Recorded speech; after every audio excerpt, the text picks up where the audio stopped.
Hi, everyone. Welcome back to another episode of Paris Talks Marketing. Today, my guest is Guus Goorts. Guus is an education focused digital marketing trainer, consultant, and the author of this book right here, which is called Genuinely Helpful, a practical guide to effective university websites, published in 2024. Guus helps universities get more out of their digital student recruitment efforts through higher education specific digital marketing training and hands on consulting. The organizations he's worked with include British Council Singapore, Hans University of Applied Sciences, Koch University, and the Faculty of Business, Economics, and Social Sciences of University of Hamburg. A firm believer in international education and exchange, Guus holds a master's degree in international business from Maastricht University. Currently located in his native Netherlands, he has lived in Ghana, Singapore, and Belgium. All right, Guus, welcome to No, the thanks show. for having me. Let's kick things off with a broad question. Can you tell us a little bit more about your specific experience and your background in digital marketing and website optimization, particularly within the education sector? Yeah, so maybe it's interesting to see how I got started in this sector. I actually was living in Singapore and I was looking for a Chinese language course. At that time, language schools had websites, but they were like the sort of online brochure type of websites that were just saying, hey, I'm great. And you had actually no insight of what was happening inside the schools. So I started a comparison website for language schools, just basically to scratch my own itch, so to say. That's how I eventually got in touch with most of Singapore's language schools, and eventually several of them engaged me for SEO and for digital campaigns. So that's how I sort of ended up in the education sector. And of course, I have also served other clients. But what I really like about the education sector is that you are not marketing hamburgers or anything like that. Like you are actually marketing something that, as long as you match the right student with the right education, it's a beneficial thing.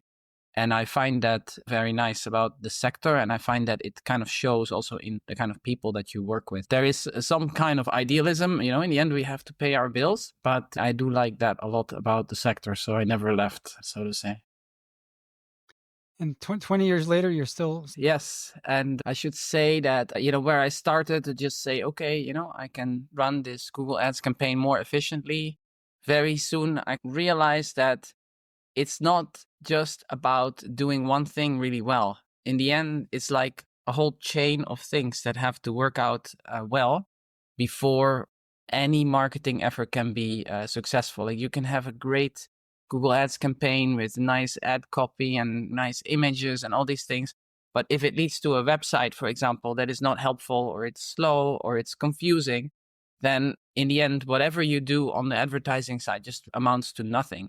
So that was really my reason also for moving more into consulting and training and kind of wanting to help institutions to find the bottlenecks and then overcome those. And that's also my reason for writing this book, because the website is a very common bottleneck in my experience.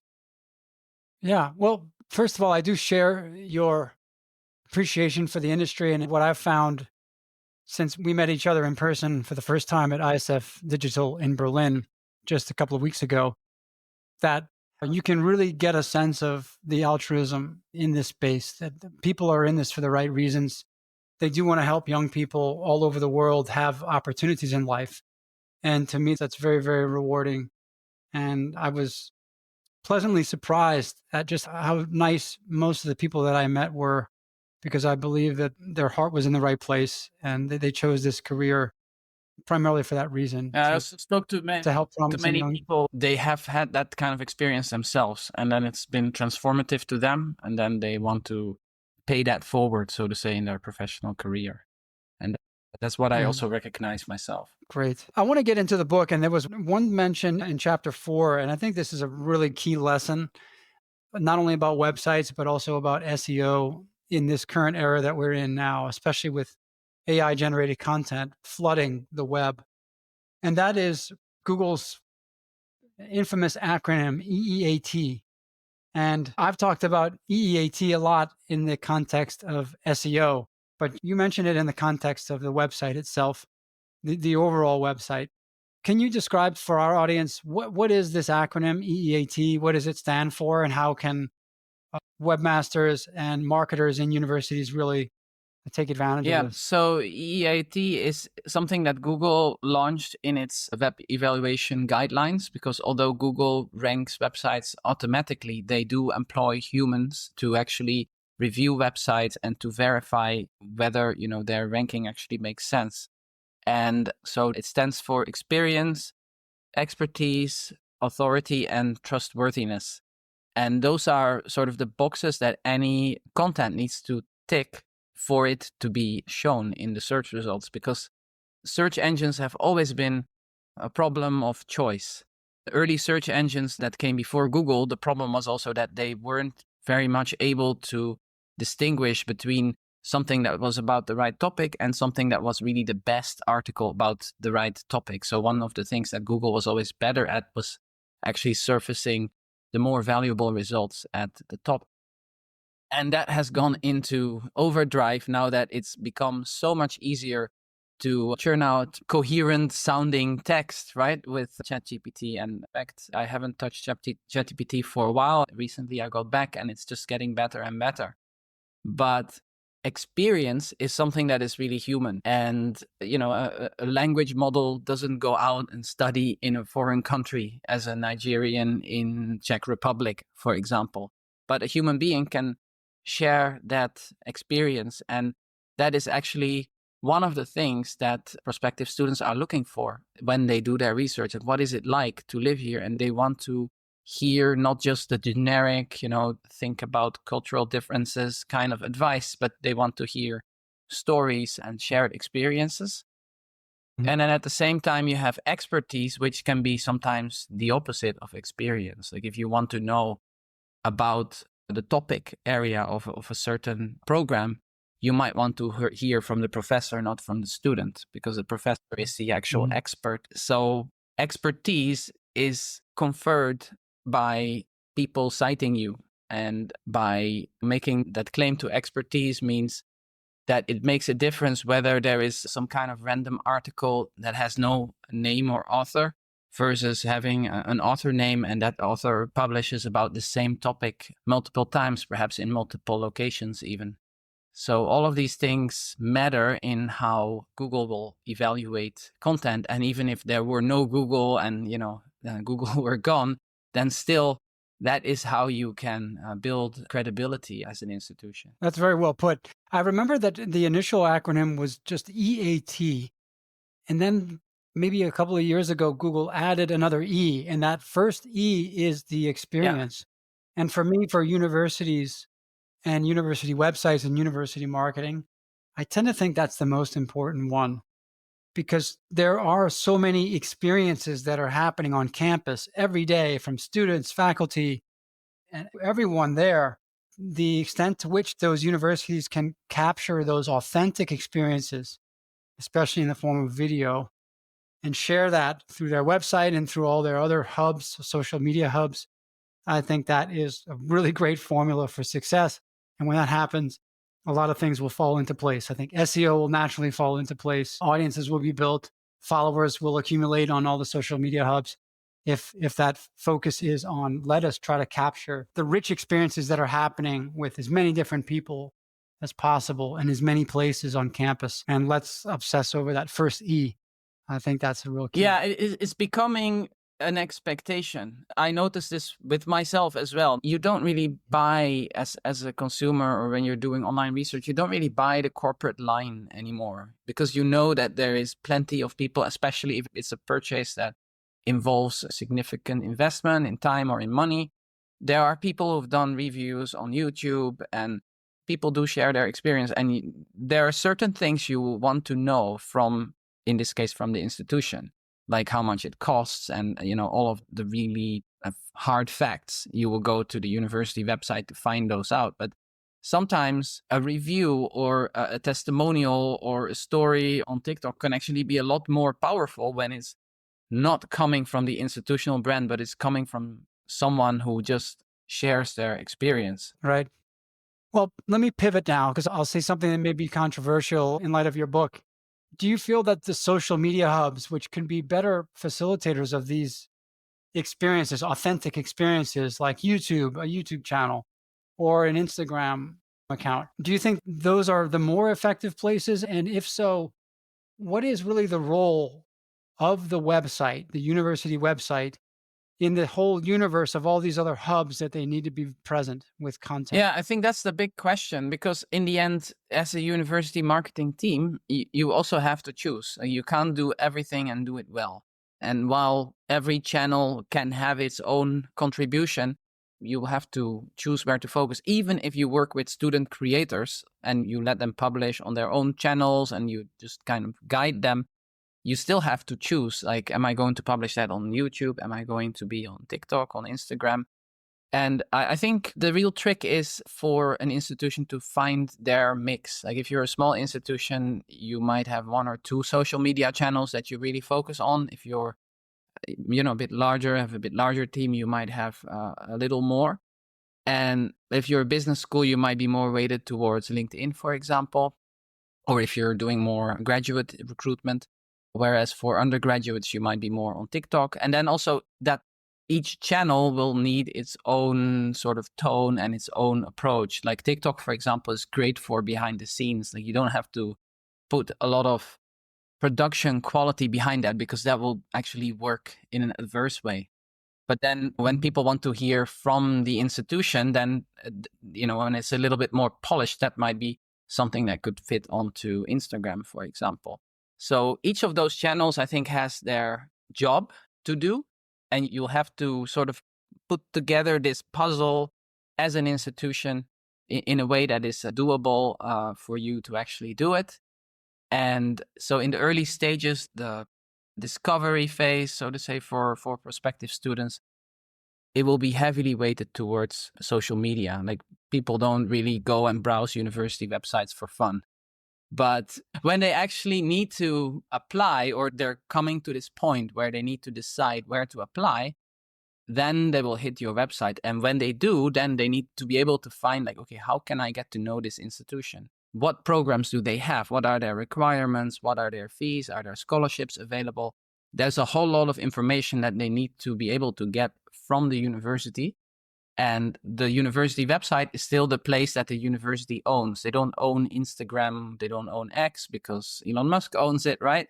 But they do own their own domain. And whatever is on the university website, you can be confident that that is the most up-to-date information about the institution. So it's important that that's well maintained, that it's easy to navigate and access. And what I call in my book, like that is genuinely helpful. Because if it's not, then a lot of the work you've done in the earlier stages is going to amount to nothing because there may be another institution that has a much setup, and if they need to wait for a long time to get an answer from you, or the page loads slowly, or it's confusing, then you can't expect them to keep trying. That generally won't happen. Yeah. I tend to think that with the rise of social media, the journey has always been non-linear, but I think maybe 10 years ago, the website visit, the first visit to a school's website probably occurred earlier in a student's journey, prospective student's journey. Whereas now it probably happens a little bit later. And now it's more of a credibility check that, all right, now I've heard about this university, I've watched videos and I've seen it around. And I have confirmation from my social circles that this is something I should start researching and I should look into. This could be a real option for me. So then I'll go to the website. First of all, it's just as a credibility check. Now, the information that I'm going to get was official information because it's owned media. It's coming from the school and they have 100% control over the message and the information. So I'm moving to a place of complete trust where I'm going to judge the credibility of the institution. And then once I get there, I have expectations that the performance of that website will be as fun and quick and seamless as it was when I was in social media or when I was Yeah, chatting. anything less will So be a disappointment. yeah, right. So if it's just overloaded with text information and it's slow, it doesn't have a good mobile experience, the navigation is very confusing. Most people just simply wouldn't have the patience. And as you said, all the positive associations of the brand leading up to that point can be destroyed pretty quickly if that first website visit is a really bad Yeah, experience. and the biggest gripe I have with university websites is actually the course pages. They tend to be an afterthought, but if you are looking for Mhm. a specific program and you go, there are university websites where you can't even find the program pages. It's somewhere hidden in the menu. But then you have the Mhm. page of a specific program and it just lists out the curriculum, like the same stuff that education developers have put together. They just paste it on that web page, whereas it Mhm. actually should be treated as a sales page, more or less, and it should address the Yeah. student. So it shouldn't say the student will learn this or that. It should say you will learn this, and this is what you'll get out of it, and this is what a previous student has done for their internship, and this is where they landed.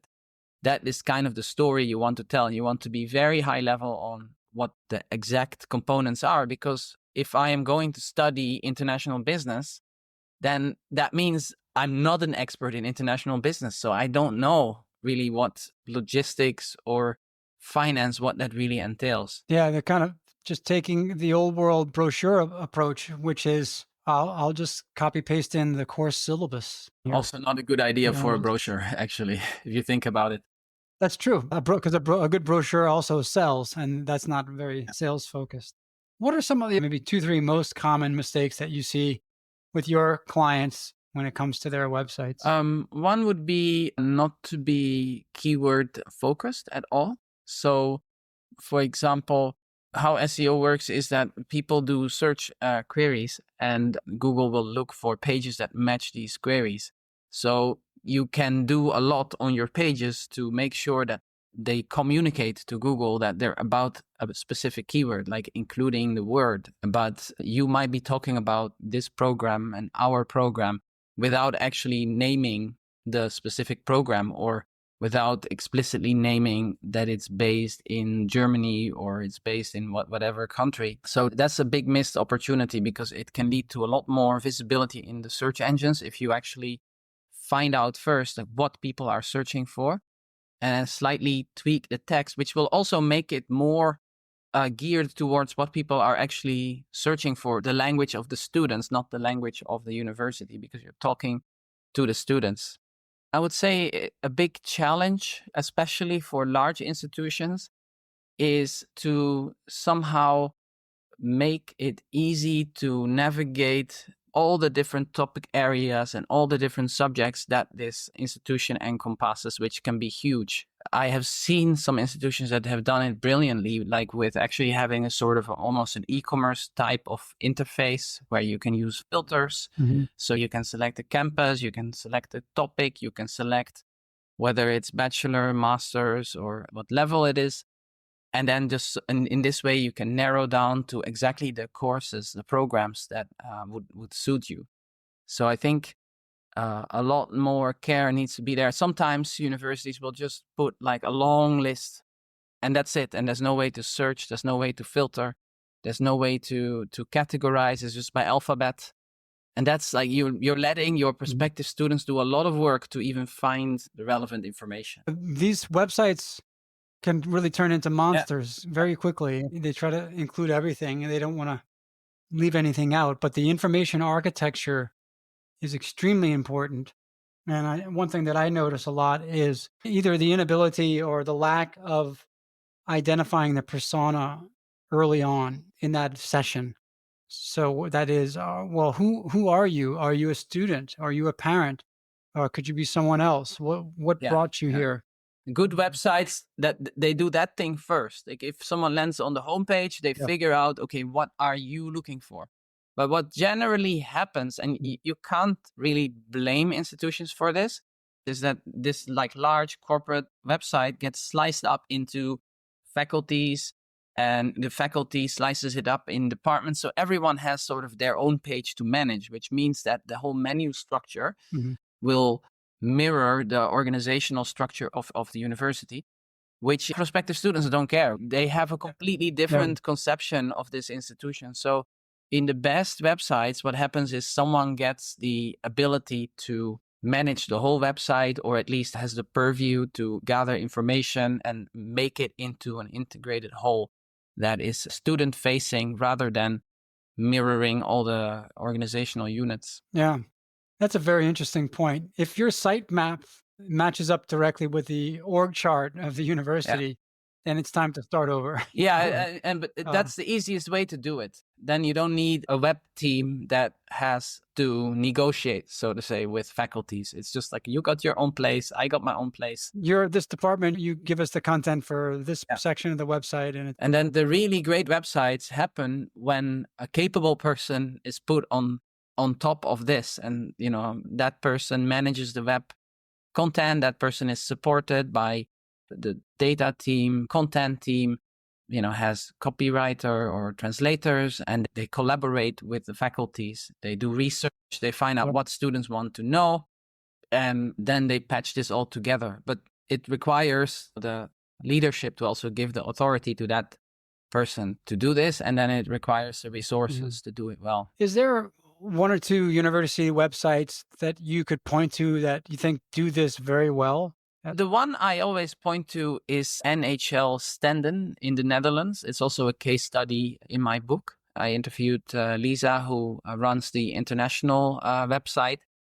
And Mhm. Lisa is the person that manages this, and she liaises with all the faculties. But she also falls back onto a student ambassador team. So there is quite a few student ambassadors, and you see them here actually. So this is their podcast. Yeah, I'm going to pull this up for those that may be watching the YouTube Yeah. here. And one great thing they do, as you see, like on the top, you see that there's a calendar that's actually up to date. I'm sure like it's coded such that, when the housing webinar will be over, because we're recording this on the 15th. So, but it's more or less up to date in any case. And this header actually changes throughout the year. So right now it's promoting the podcast because we're in November. People are sort of, getting ready to do a bit more deeper exploration, but it's not yet application time. When the application time comes, they will have webinars to explain, about how to apply. All this information is on the website if you go deeper, but they really have a cyclical approach to what they really promote. Yeah, I can see right away that the primary focus is above the fold here is on the podcast, which is very interesting. I don't think I've ever seen that. Yeah. The Good to Be Here podcast, and you can stream it live. So that does tell me that in this seasonality that they're in a more of an awareness stage right now. Yeah. And then if you can get people to subscribe to the podcast, then that's a great way to stay top of mind during the journey, because you want to let prospective students spend as much time with you as you can during this stage, so they feel familiar and they feel trusted. They already identified, they feel like, okay, I can be friends with these students, or maybe they feel that this is not for them. That would also be a win in education marketing, right? If you have actually given a good impression and people realize it's not for them, well, that's a win, because better than this person comes to your school and after half a year they realize that this is not it. Absolutely. Yeah, actually filtering out unqualified or disinterested or not best fit students on both sides, it adds a lot of value. Yeah. And that requires that you be really yourself, right? You show all sides, not only the good sides, because also I think current prospective students, they see through that anyway, once it's marketing. This section, I love it. It is reflecting what we talked about, the student experiences. And here we are. I mean, I can click in here and they're kind of like mini case studies, really. These are going to be some videos, I guess, with these students. So that they have invested here. Have a great agency to support them with all this. Mm-hmm. Yeah. And here's something that I was looking for. Now I finally found it. It's this. Who would you like to speak to? So this is a chat bot. And what's interesting is it's asking, do you want to speak with, a student or a staff? Well, let's say staff. Okay. And that's going to take me here. Now what do I do? Okay. I can actually chat with Amber. I would have to sign up to start chatting. Do you think this is this AI or is this No, this real? is Unibuddy, which is really a platform that started out as a peer-to-peer student platform, but I think they now extended to also have chats with staff and also with alumni as well. So there is no AI in there as far as what I know about you. Yeah, I think even the greeting here tells me that it probably isn't AI because she says I can only answer you within working hours, Monday to Friday. Yeah. But I do like that experience that if we go back here, that initially I can select student or staff. If I select a student, maybe I'm going to come into more of like a student ambassador type of a program. And let's say chat with Laura, third year graduate student. Well, let's talk about AI now. I really love that they're matching up people as quickly as possible to real conversations. We have just attended the ISEF Digital Conference in Berlin a couple of weeks ago, and the big theme there was digital transformation and AI transformation. What do you see as the role of AI in university websites in the next couple of years? I'm not as much an AI fan as you are, I think. I'm kind of on the skeptic side. But that conference was quite an eye opener to me in the sense that I can see that chatbots and certain AI applications can really help to speed things up. And what kind of stuck with me was that I believe 95% or 85%, not sure about the exact number of queries, do not actually need a human to answer it. And those could be handled by AI if you have a bot and you have all the data worked out, right? Course fees, procedures. You don't want your bot to be doing bullshit, right? You want them to smoothen the journey and perhaps, Yeah, move people yeah, down the funnel. yeah, like Make basically it this website will always be a monster. Even NHL Standon's website is a monster because they have just so much information to share and it needs to be on the website. And not everyone, when they're 18 years old and they're looking for higher education, they would know how a university really works. So a bot can really help to sort of shortcut this and bring people answers. And that can overcome certain barriers.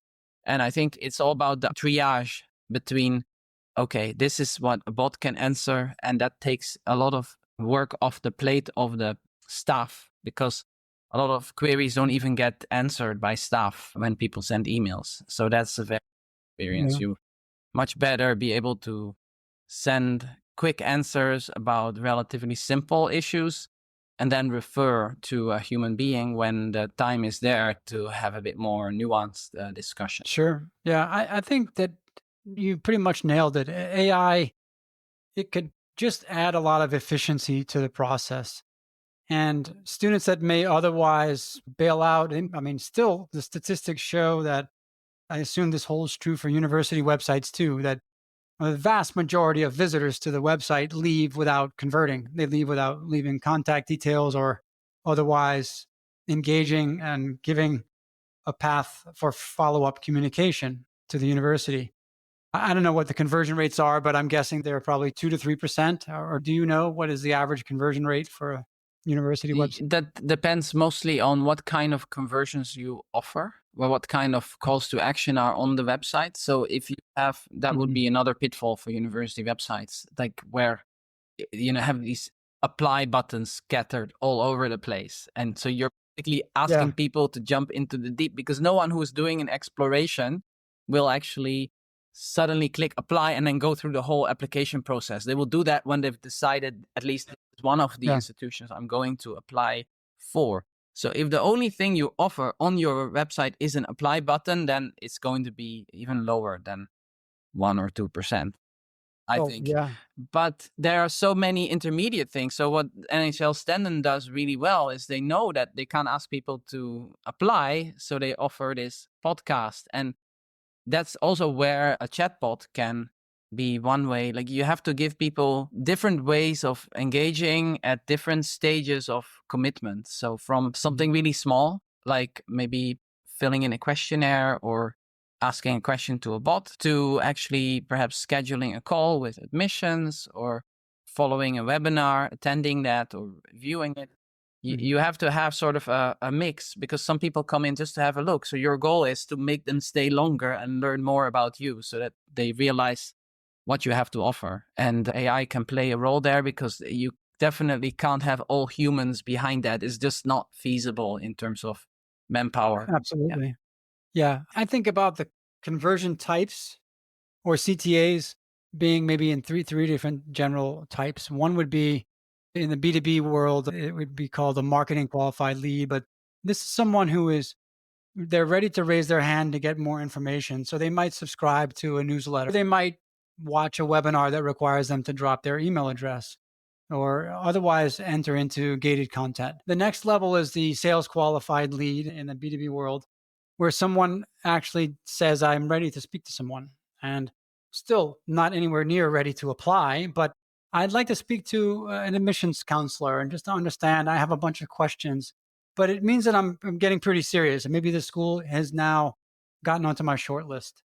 And then the final would be the apply, which I think, as you pointed out, no one should be seeing apply buttons in their first visit or maybe first several visits. I think that's is really something that should be reserved for when there are clear signals that the student is really ready. They've reached that point in the journey.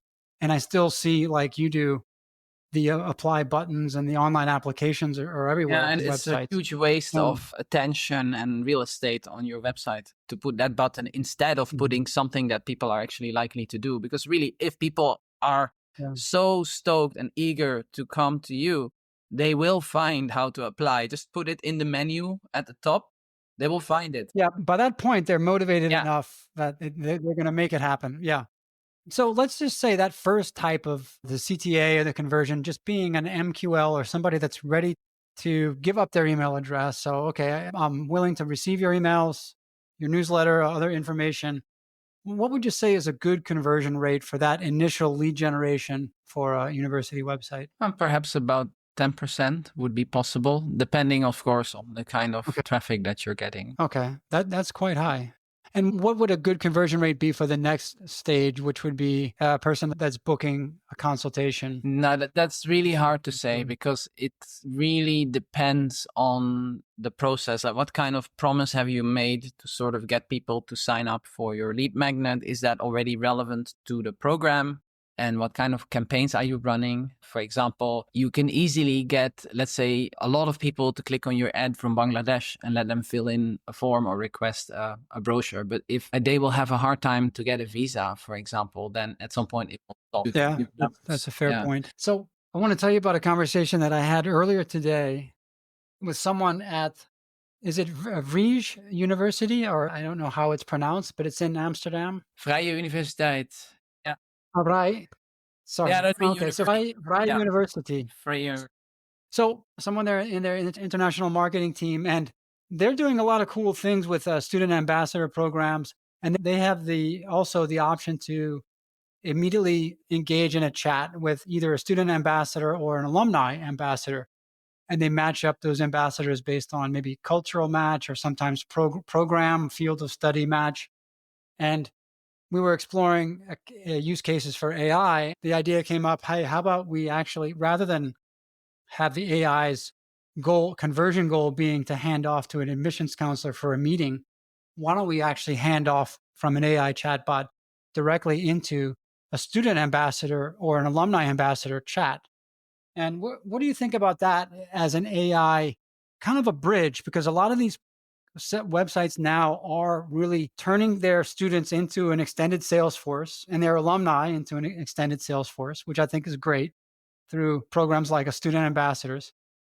But do you think AI can bridge the gap between a first time visitor and somebody that's then ready to start speaking with a student who's from your country? Yeah, and I think it's definitely a lower barrier to speak to an AI. You know that you're not like bothering another human being. So you can just play with it to some Mhm. extent. And that can raise ideas. It can help with qualification. And also, what you're saying is whether to hand off to an officer or a student can really depend on the nature of the conversation, the kind of questions that someone asks. If it's all very technical and around requirements and the grades that they need to get and all that, it's probably better to still go the official route.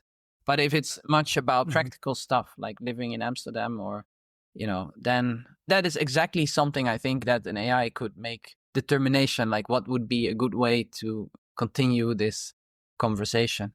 And I guess it could learn based on outcomes as well. Like if they refer to a student for this and this topic, how is the conversation continuing? Is it a longer, good conversation, or is it actually falling dead? So lots of Mhm. potential there. But I guess the key thing is always to nurture people towards the next step, right? So I do Google Ads campaigns as well as you do. And it's always about first you show the ad and you want people to click the ad. And when you have people click the ad, you want them to have some kind of conversion on the website. And when they have that one conversion, you always want to have the next step. So you almost have to sell the chatbot on the website. It has to be really good and it has to offer value in the end. And you have to Yeah. somehow sell that value for someone to start exploring it. Yeah. I do think that is right now a big barrier to AI chatbots is that there is a negative stigma associated with the old world dumb chatbots that are purely logic driven and that still are the ones that we see mostly around the Yeah. web. And they're not very helpful. And I think when people see the chat bubble in the bottom right corner, most people are blind to that now, or they have been trained to ignore it because it has not been helpful. So I think recreating an AI chatbot within that same framework is wrong. I actually do think that an AI chatbot, particularly when it's hosted on a landing page from a paid campaign, be it paid social like Meta ads or maybe even Google ads, paid search, I think the best experience is almost like ChatGPT's home screen, where it's uncluttered, free of distractions. And in the case of a paid search query, you can dynamically customize the conversation starter that's above the chat box with the keyword. Actually, just like you can do dynamic keyword insertion on landing pages, you can do that with an AI conversation starter. But I think that the key to success is not to trick people or even to have any association with old world chatbots by making them pop ups in the bottom right corner of the Yeah. screen, but rather mimicking the chat GPT experience, which so many people are now have had and understand so that they know when they come to a landing page, it isn't going to be the university's homepage or any website page, but it would rather be a separate landing page that's really clean, has that chat GPT experience. Then they can very seamlessly slide right into a chat, click on a conversation starter and off they go. And I think that first response from the AI chat bot is what will turn the corner because they see, oh, okay, now this is like chat GPT here. This is not some dinosaur asking a bunch of yes no questions and taking me down some long logic tree. Yeah, I mean, time will tell. We're very early in this development. A lot is possible, Mm. but maybe we still miss some technological pieces. Maybe we still miss user adoption. Even if all the technical pieces are in place, people's attitudes need time to change. So time will tell. But the interesting thing in higher education is that you have a very young target group. So higher education is going to be one of the earliest industries where this actually works. And that's also a very fun thing about working in education. You're working with a very young audience. So it's a very good tool Yeah. for like what you learn in higher education. You can actually implement it in other industries, maybe 10, 20 years down the line as these people graduate. Oh, yeah. Or more like 3 years down the line, maybe. Yeah. Just at the pace of the accelerated pace of innovation and adoption of new technologies. Yeah, absolutely. Well, this is fascinating to think about. And I think I would like to just wrap up by asking you a broader question again about the future trends. And we've talked about best practices for university websites and AI. Do you see any other future trends when it comes to digital marketing, websites, SEO for higher education? I think the real conversation that's now happening is one which has to do with okay, AI is going to streamline the journey, but then at the same time, we want more and more human connection. We've come to expect real stories from real students. So I think you're going to have two sides to it. On the one hand, much more investment in authentic content, student ambassadors that publish, those kind of things. And then when people have actually consumed that content and they are ready to move forward, then you're going to see that AI can streamline things down the road. And whereas we're using AI now a lot for content creation, I think it's actually much better at matching students with the right ambassador, for example, or in the admissions process, or smoothing out all these kind of process things and make it more human, in fact. Mhm. So not being just going down a list, but actually having an advisor that can help you shortcut a few of those steps. Yeah, well, I had made a note to talk about user-generated content. I think that's what you've just touched on, is this is gonna be so critical to balance official and more polished branded content, which still has to be there because there's still that credibility factor. If I come to a website and there's a lot of polish and there's a great experience, the branded content matters. It definitely matters for credibility and also for quality of information. But equally important, I believe, is user generated content. And I think that's where a lot of universities have to play catch up, is to figure out how to accelerate the user generated content and also how to balance UGC with branded content on the website so that the whole experience isn't disjointed, but it's kind of integrated. It's seamless where you can move easily between official branded content, user generated content. I think that the example which we just looked at from NHL Stendon, right away I saw that they Yeah. do a really good Yeah. job of that. It doesn't feel like I'm moving from one experience of branded content to a Yeah. whole other experience of What UGC, they're doing but really well it's is they're blended. putting the students in the spotlight, not the buildings, not the this is our great Yeah. institution. And that is what user generated content can do. Yeah. So I guess in closing, would you agree that university web marketers need to balance the emerging trends of AI with user generated content, with also the branded content, which should fit into a student centric information architecture? Yeah. Yeah. And I think the key is to really start with what do my students need? And it may not be what all students need, but that should always be the starting point. And then you have all these tools and channels that you can use. But it's very important not to be distracted, but rather to start with how can we provide a better, more helpful experience for the student. Excellent. Well, Guus, this has been great. Is there anything that I did not ask you that you wished I would have asked, or anything else that you feel would benefit our listeners? I think we had a great conversation. I can't really think of anything that we missed out on. Well, let me remind our listeners again, Goorts is the author of Genuinely Helpful, a practical guide to effective university websites. Here it is again. I urge you all to go out and grab this book. If you liked what you heard from Guus today, then you're going to get a lot more of it in this book. I've started reading it. It is extremely practical and very up to date. Yeah, it's So from October. get your hands on a Right. copy. And Guus, where can people find you online? The best way is probably to go to dutchmarketer.com. That refers to my own domain, which is my name, but it's Dutch, so it's hard to get it right. So dutchmarketer.com. And the book, the PDF version of the book is available for free download even, or for purchase if you like a physical book as well. Great. So thanks for spending the time with me today. This was really an enlightening discussion. I really enjoyed it and look forward to keeping in touch. Thanks for having me, and great to be on the show.